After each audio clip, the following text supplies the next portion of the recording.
Dan pengakuan ibunya inilah yang membuat sepanjang masa remajanya si Paul ini semakin diperburuk dengan perkataan ayahnya yang selalu menyebut bahwa si Paul ini adalah sebutan anak haram.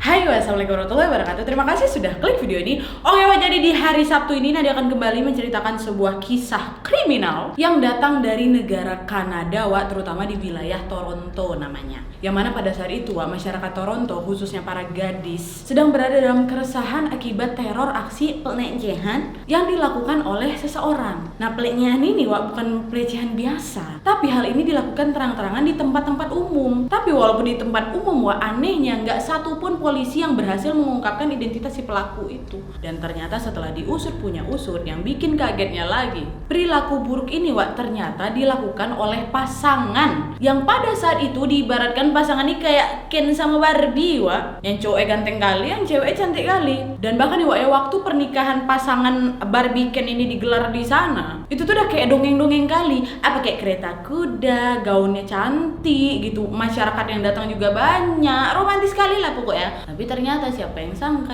berdua inilah yang dibalik keresahan orang Kanada itu. Jadi gimana kisah lengkapnya, kita langsung masuk aja ke ceritanya check it out. Tapi udah lama aku nggak mentapi di video aku kan.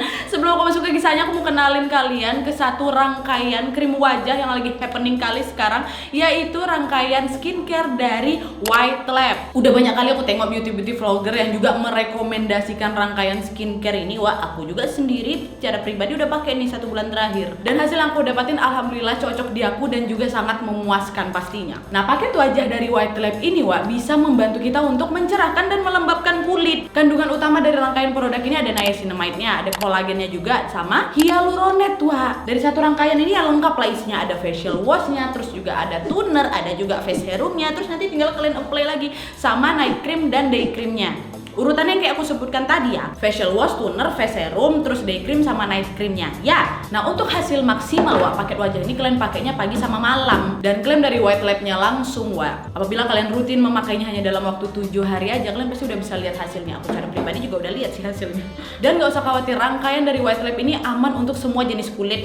Soalnya kulit aku ini agak cerewet juga, beminya kadang juga berutusan. Dan alhamdulillah semingguan udah sebulan malah aku udah lihat hasilnya, kulit aku lebih cerah dan pastinya lembab. Dan dari khasiat-khasiat andalannya White Lab itu, apabila kalian pakainya secara rutin, kulit kalian tuh bisa cerah, glowing, bekas jerawat berkurang, dan yang pastinya kayak aku tadi jadi lembab gitu jadi muka ini jadi kelihatan sehat gitu Dan kalian juga nggak perlu khawatir kalau semua produk dari White Lab ini sudah BPOM dan dermatologi taste. Nah harganya gimana? Tenang aja kalian, satu rangkaian ini menurut aku harganya sangat terjangkau, yaitu 270 ribuan aja. Dapat 5 produk ini udah 1 bulan disisikan 270 ribu, menurut aku worth it sih. Untuk wajah loh biar kelihatan awet muda kan, cerah, lembab, sehat. Dan kalian boleh cek lah itu di YouTube review dari para beauty vlogger soal White Lab ini, memang direkomendasi juga sama mereka. Jadi tunggu apa lagi buat kalian yang pengen sama kayak aku menggunakan rangkaian skincare dari White Lab, kalian boleh langsung kunjungi Instagram mereka di White Lab ID untuk mengetahui informasi lebih lanjut dan pemesanannya juga. Oke, selamat mencoba. Terima kasih White Lab.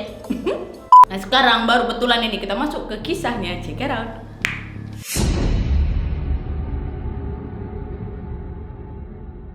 Jadi ceritanya selama 5 tahun berturut-turut negara Kanada khususnya di kota Toronto itu tadi memang lagi resah-resahnya menghadapi serangkaian peristiwa mengenai 24 laporan percobaan penyerangan terhadap gadis-gadis muda.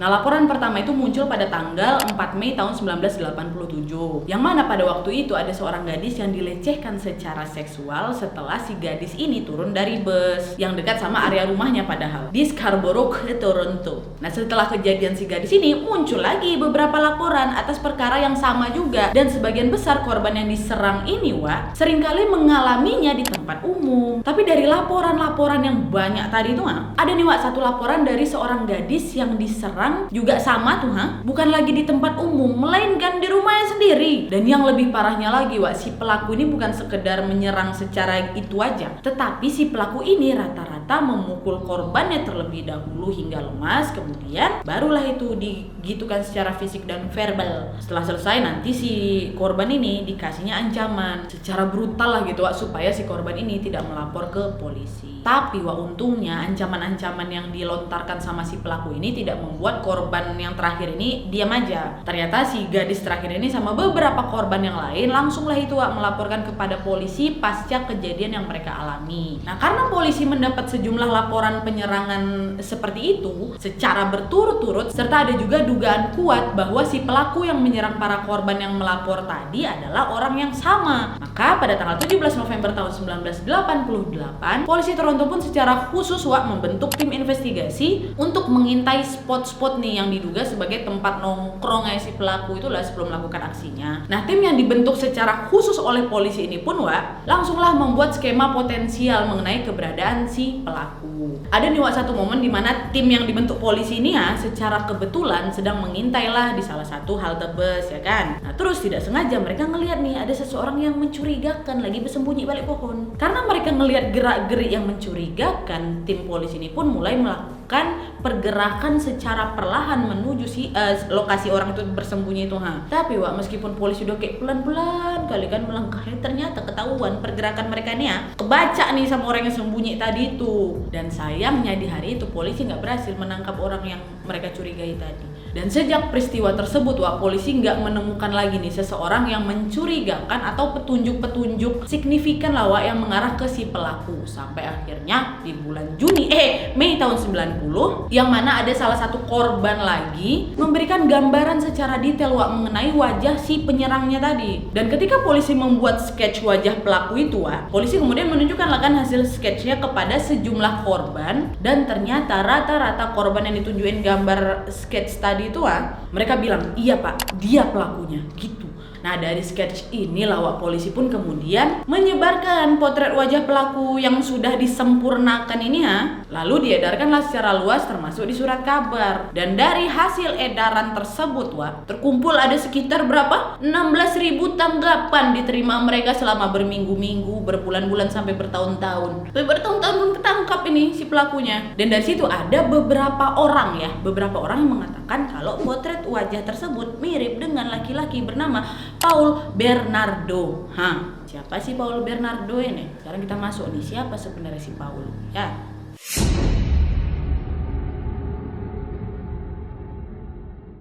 Nah, jadi sebelum aku cerita lebih jauh dulu nih Wak ya, aku ceritain dulu nih latar belakang si Paul ini. Jadi Wak, Paul ini adalah anak terakhir dari pasangan Kenneth Bernardo dan Marilyn Bernardo. Kakak pertama si Paul namanya si Dave, kakak keduanya namanya si Debbie. Terus dia anak ketiga, kan? Nah, bisa dibilang Wak, keluarga Bernardo ini hidup di lingkungan yang elit Wak. Karena kalau misalnya dilihat dari penampakan rumahnya aja bisa terbilang mewah lah. Terus di lapangan belakangnya ada kolam renang gede lagi tuh rumahnya. Nah, kemewahan dan keelitan hidup keluarganya Bernardo ini Wak nggak jauh-jauh dari hasil kerja keras bapaknya. Nah, bapak yang namanya Kenneth tadi, dia berprofesi sebagai akuntan sukses Wak di sana, dan juga ada peran kasih sayang dari Marilyn, mama mereka lah. Mamanya kerja sebagai ibu rumah tangga biasa. Nah, dari sini bisa disimpulin kan kalau memang keluarga Bernardo ini adalah keluarga yang rukun, aman, sejahtera ya kan. Tapi sebelum kalian buru-buru menyimpulkan kalau keluarga ini keluarga yang harmonis sekali, kalian harus tahu dulu Wak, ternyata di balik keharmonisan ini semua ada kisah pahit di masa kanak-kanaknya si Paul. Yang mana di masa-masa itu, waktu masa kanak-kanaknya ini, seharusnya si Paul ini tidak menyaksikan kelakuan buruk kedua orang tuanya, terutama kelakuan bapak ya si Kenneth. Kenapa? Karena si Kenneth ini ya Wak, seorang peminum berat gitu, alkoholik. Selain itu juga bapaknya ini orang yang mudah marah, kasar secara fisik maupun verbal terhadap istrinya si Marilyn tadi. Nah, akibat perlakuan ayahnya Paul ini, ibunya si Paul mengalami depresi berat yang berujung dia melantarkan anak-anaknya.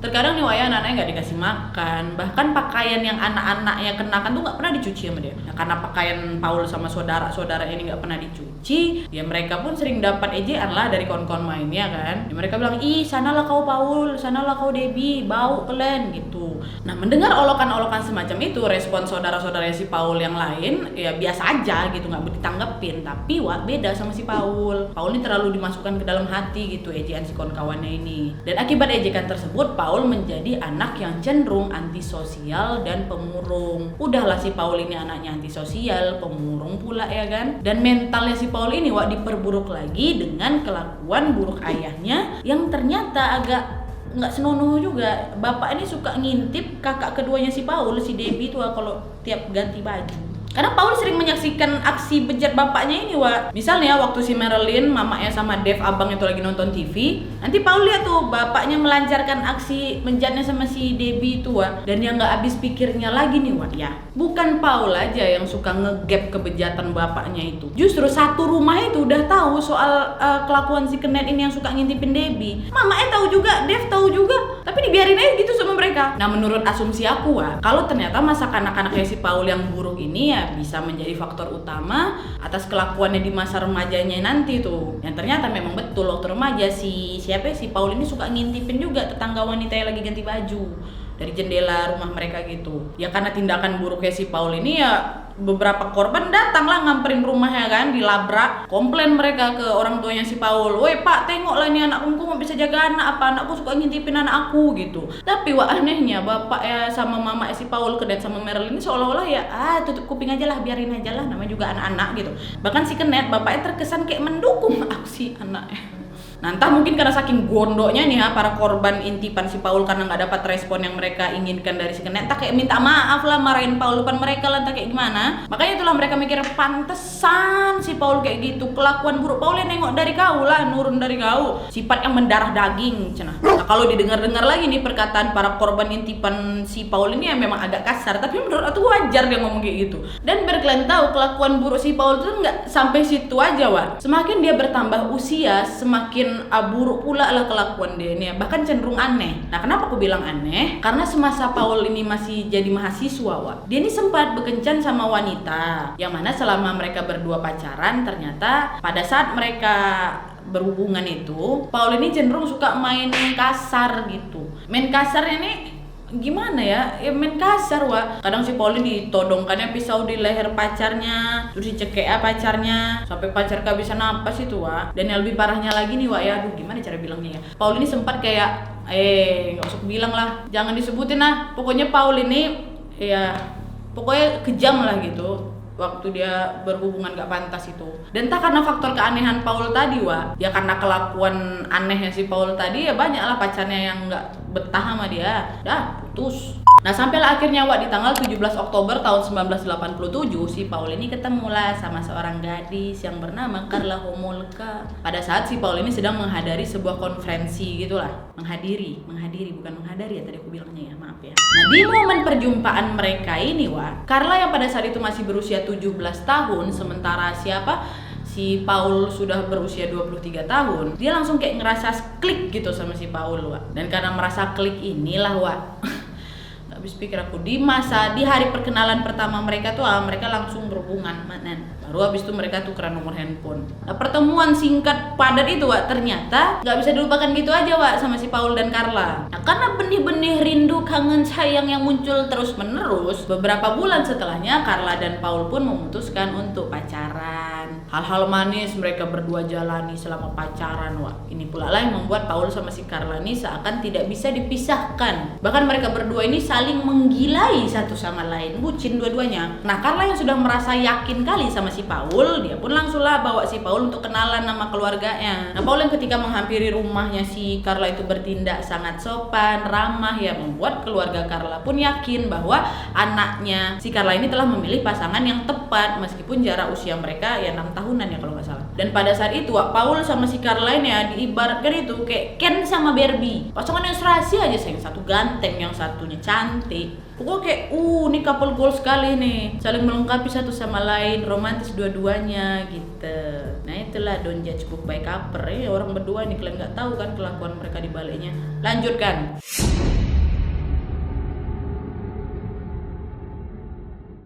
Jadi, Wak, ceritanya pada tanggal 9 Desember tahun 1989, Paul sama si Karla waktu itu lagi dalam perjalanan untuk mengunjungi air terjun Niagara. Nah, di sana ternyata si Paul melamar si Karla. Nah, kalau didengar-dengar sampai sini ya, nampaknya kehidupan hubungan mereka ini berjalan baik-baik aja kan. Udah 89, udah bertahun-tahun mereka pacaran kan. Tapi ya ini, sebelum kita simpulkan secara cepat, Wak harus tahu dulu kalau ternyata dari awal mereka pacaran nih, Wak, Paul sudah mengkhianati Karla melalui aksi memaki, mengutit, dan melecehkan gadis-gadis muda cantik di halte bus. Udah bicara sama si Carla itu. Nah di titik ini Carla belum menyadari nih kalau pasangannya si Paul ini seorang predator. Tapi ada momen yang membuat si Carla ini akhirnya sadar mengenai kelakuan buruk pasangannya ini ketika dia tidak sengaja meregoin si Paul lagi ngintipin adeknya si Carla, namanya Temi, masih berusia 12 tahun, yang pada saat itu lagi ganti pakaian. Nah kebiasaan dia dari kecil lah itu. Nah sikap Carla waktu ngegapin itu biasa-biasa aja, kalem-kalem aja, dia nggak marah atau nggak bentrok gitu sama si Paul, nggak ada.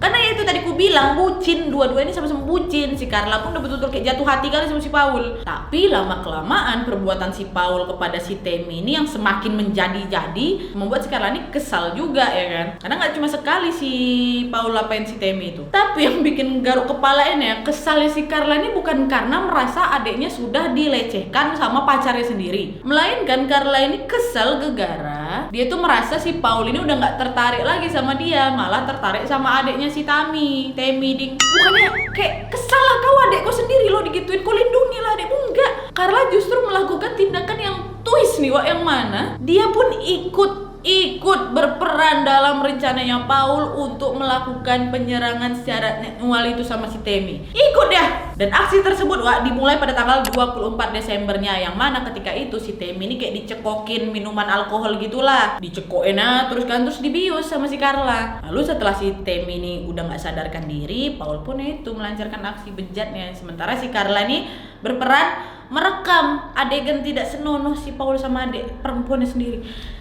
Nggak ada nih ya Allah. Dan di pertengahan aksi bejatnya itu Temi yang ketika itu masih dalam keadaan tidak sadarkan diri tiba-tiba termuntah-muntah, dan dalam sekejap Temi itu langsunglah berhenti bernapas. Dan di momen ini si Paul sama Carla gegara panik, akhirnya muncullah itu sebuah ide jahat mereka, di mana mereka mengemasi semua barang-barangnya si Temi, terus mereka mengenakan pakaian Temi dengan sebaik-baiknya. Nah terus mereka menggotong tubuh si Temi balik ke kamarnya lagi, baru mereka menghubungi 911. Ambulans datang, Temi langsung dibawa ke rumah sakit, dan tidak lama kemudian Temi dinyatakan meninggal dunia. Nah peristiwa hilangnya nyawa Temi ini membuat polisi sempat mencurigai Paul sama Carla. Tapi ternyata kecurigaan mereka ini pupus ketika si dokter yang menangani Temi memberikan laporan kalau penyebab utama Temi meninggal adalah karena terlalu banyak minum alkohol. Nah mendengar ini Carla sama si Paul kenapa lega lah dia, karena nggak lagi menjadi sasaran kecurigaan polisi ya kan.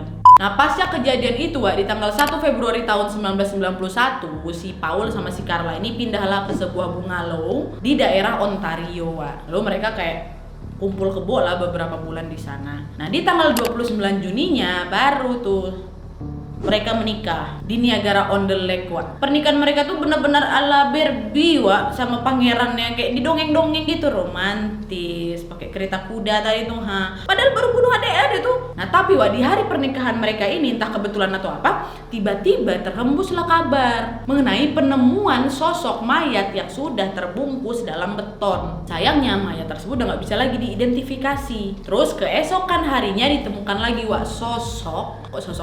mayat yang kali ini mengambang di air, dan mayat tersebut diidentifikasi bernama Lacey Mahevi usia 14 tahun, yang sebelumnya pada tanggal 15 Juninya memang sudah dilaporkan menghilang sama orang tuanya. Dan ada lagi satu lagi penemuan nyawa di tahun berikutnya yang bertepatan di tanggal 30 April tahun 92, dan diketahui mayat ini bernama Kristen French berumur 15 tahun, ditemukan terkapar di sebuah paret. Nah kondisi mayat Kristen ini cukup mengenaskan.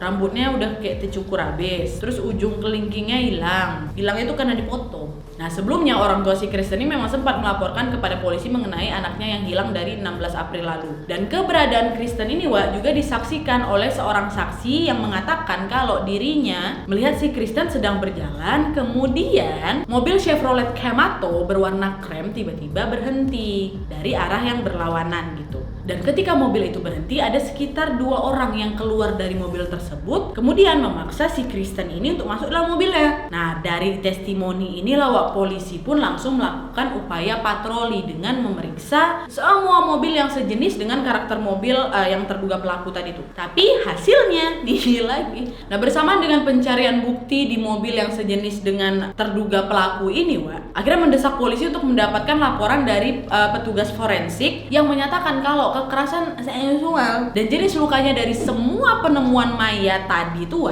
memiliki karakter yang sama ternyata. Sehingga dengan hasil forensik ini polisi pun langsunglah menyimpulkan kalau pelakunya pasti adalah orang yang sama, ya dong. Dan di tahun berikutnya bertepatan pada tanggal 6 Januari 1993, Carla, istrinya si Paul ini tiba-tiba masuk rumah sakit, Kenapa? Dan setelah diperiksa oleh polisi, ternyata luka lebam yang diderita si Carla adalah hasil dari aksi kekerasan dari suaminya. Kena juga sebucin-bucinnya kau, terungkap juga busukmu, Paul. Dan dari hasil pemeriksaan dokter inilah yang menjadi bukti si Carla untuk bisa menjebloskan Paul ke penjara. Dan akhirnya polisi menahan si Paul dengan tuduhan KDRT. Dan setelah itu si Carla pun memutuskan untuk menceraikan si Paul. Paul ditahan polisi.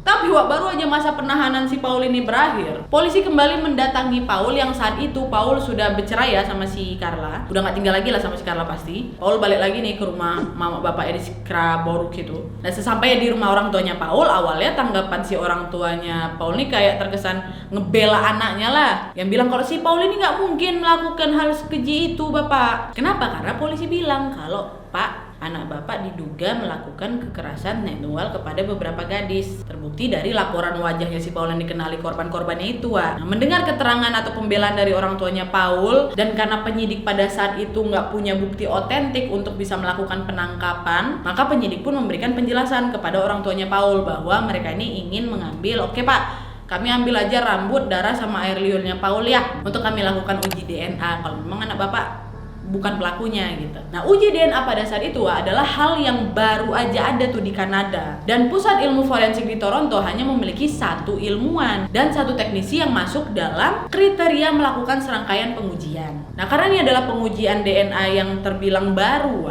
maka nggak heran kalau perlu berkali-kali melakukan pengambilan sampelnya, ya dong. Dan ketika itu hasil dari uji DNA Paul terhadap spesimen yang ditemukan pada pakaian korban menunjukkan negatif, kan dia nggak terbukti dari DNA-nya. Nah, orang tua Paul yang mendengar kabar anaknya negatif kan ya langsung sumring lah dia. Tapi bersamaan dengan itu polisi tetap secara rutin mengambil sampel DNA-nya si Paul, walaupun memang negatif karena memang keyakinan polisi tuh nggak dia nih pelakunya, cuman kita belum dapat bukti cukup aja, tetap diambil sampel DNA-nya. Ya betul, kesenangannya si Paul sama bapaknya itu nggak berlangsung lama.